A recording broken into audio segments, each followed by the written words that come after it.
After a restful first night in Trollskull Manor, the party left to break their fast with Volo and Rainier at the Yawning portal.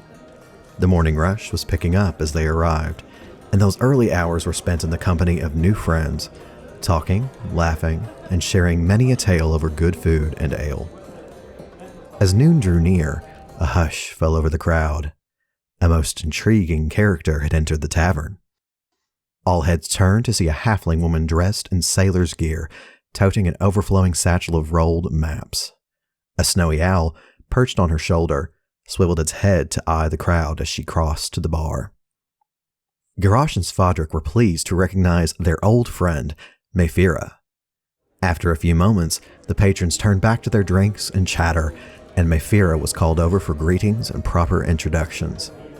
After some catching up, they departed the Yawning portal, returning to Trollskull Manor and the renovation work ahead. With great enthusiasm, the party set to work. In the hopes of lightening the coin purse required for a business-ready tavern, many tasks were proposed in preparation for opening day. Within 10 days, a great deal of work was completed. Lucan used his connections to negotiate discounts for building supplies. He also set a partnership with his father to supply the tavern with his wines alongside Lucan's ales. They had both hoped for an opportunity to strike out from the guild to create their own brand, and this seemed a fantastic opportunity. Porter made great use of the basement meat locker.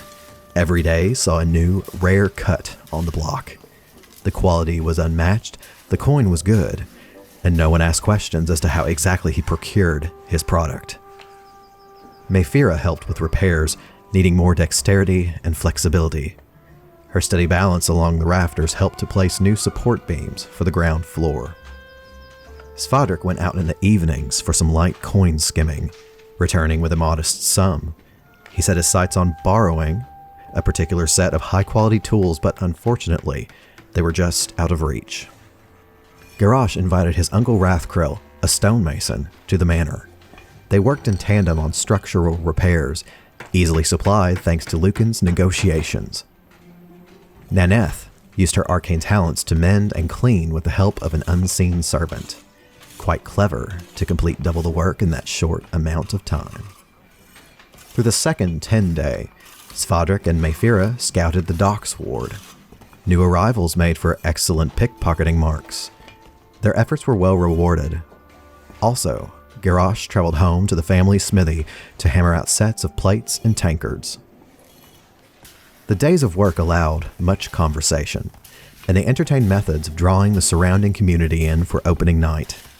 Naneth suggested spreading rumors of the manor's frightful ghost to fill the seats with those hoping for a supernatural sighting.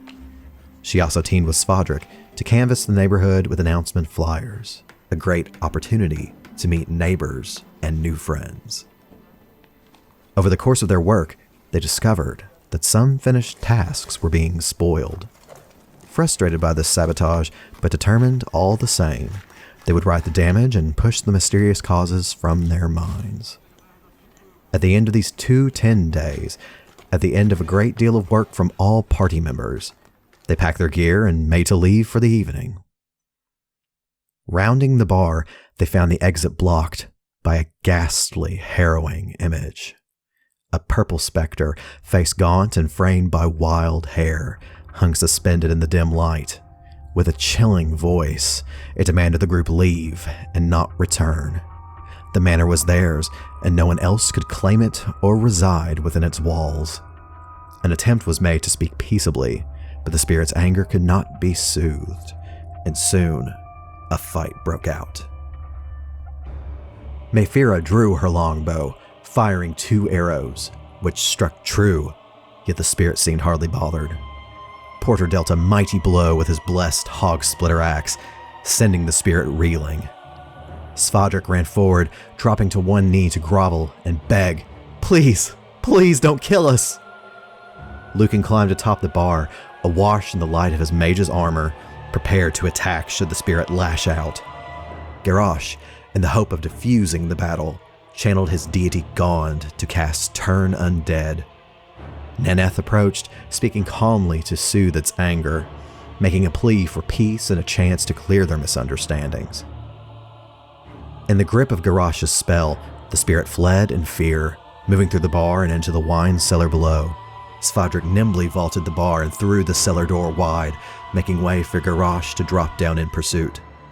As the cleric stepped into the dark to search, he quickly found a faint purple glow spilling out from a far corner.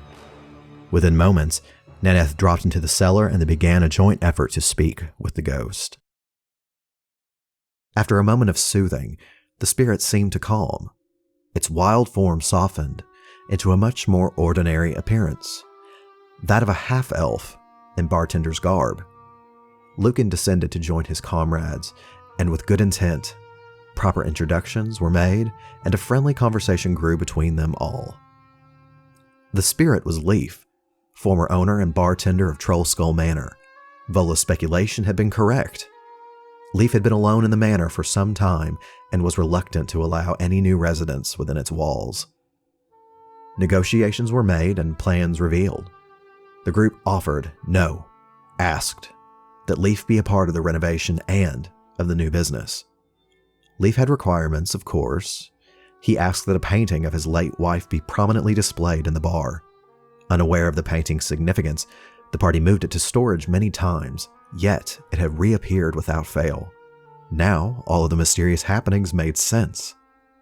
Secondly, Leaf asked for the party's acceptance of his state. While friendly and well-meaning, he remained a poltergeist, and would occasionally have to do as poltergeists do. There would be pranks and scares, mostly harmless, and the party accepted this. Finally, Leaf offered the master bedroom to Naneth, whom he had taken a fast liking to, but she refused for the sake of her privacy. Leaf was saddened but accepted her wishes. With his third request denied, he asked instead if Naneth would sing for him. She and Garrosh sang a rousing rendition of a popular foreign hit, Toss a Coin to Your Witcher.